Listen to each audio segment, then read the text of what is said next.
শ্রীমান সামিরুল ইসলাম। ধন্যবাদ chairman sir. অবশেষে আমাকে এই পবিত্র সদনে বাংলার পরিযায়ী শ্রমিকদের অত্যাচারের কথা বলার সুযোগ করে দেওয়ার জন্য আপনাকে ধন্যবাদ জানাচ্ছি। আমি অবাক হয়ে যাই বারবার এই পবিত্র সদনে পশ্চিমবঙ্গ থেকে আসা বিভিন্ন রাজ্যের পরিযায়ী শ্রমিকদের যে অত্যাচারের কথা এই পবিত্র সদনে এর আগে অনেকবার বলেছি। পশ্চিমবঙ্গের সরকার থেকে বারবার কেন্দ্রীয় সরকারকে জানানো হয়েছে বাংলাভাষী পরিযায়ী শ্রমিকদের অত্যাচারের কথা, কিন্তু অত্যাচার তো কমেইনি, বরং দিন দিন এই অত্যাচারের মাত্রা বেড়েই যাচ্ছে। স্যার, বাংলা ভাষা বলা কি অপরাধ? তাদের অপরাধটা কোথায়? দিল্লি থেকে আরম্ভ করে উড়িষ্যা পর্যন্ত যে কোনো রাজ্যে আজকে বাংলায় কথা বললে বাংলাদেশি দাগিয়ে কখনো ডিটেনশন ক্যাম্পে রাখা হচ্ছে, কখনো ডিটেনশন ক্যাম্পে রাখা হচ্ছে। শ্রমিকরা বাংলার মানুষ দেখছে, বিশ্বাসঘাতক বিজেপিকে দেখছে। আজকে বাংলা ভাষী অত্যাচারের উপরে যখন কথা বলতে যাচ্ছি, বিজেপি কি করছে সেটা বাংলার মানুষ 2026-এ জবাব দেবে।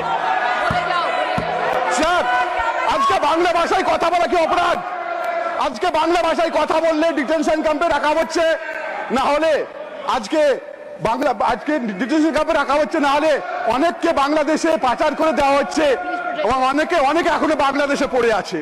আমি সোনালী খাতুন বলে একটা মহিলার কথা বলি, যে প্রেগনেন্ট লেডি, যার 1952 সালে জমি দলিল ছিল, তাকে দিল্লি পুলিশ মেরে বাংলাদেশে পাঠিয়ে দেওয়া হয়েছে। এখনো অনেকে বাংলাদেশে পড়ে আছে। আমি পার্লামেন্টে একটা স্ট্যান্ডিং কমিটি করার অনুরোধ করছি এবং এর ইনভেস্টিগেশন করা হোক।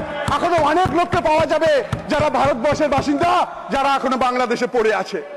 স্যার, আজকে পাকিস্তানের ভাষাতে আমাদের দিল্লি আশেপাশের অনেক রাজ্যের মানুষ কথা বলে, তাহলে তারা কি পাকিস্তানি হয়ে গেল?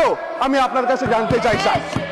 স্যার, আমরা যদি মাইগ্রেন্ট ওয়ার্কার নামে যদি সার্চ করি গুগলে, তাহলে শয়ে আমরা লিঙ্ক পাবো, যেখানে দেখবো কিভাবে এই নিরীহ মানুষদের উপর অত্যাচার করা হচ্ছে।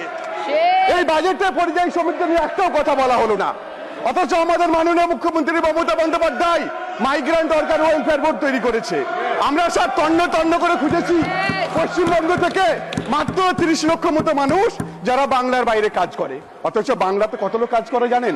1.5 কোটি মানুষ, অন্য রাজ্যের মানুষ বাংলাতে কাজ করে। আপনারা একটা উদাহরণ দেখাতে পারবেন যেখানে বাংলার মানুষদেরকে, অন্য রাজ্যের মানুষকে বাংলা সরকার অত্যাচার করছে?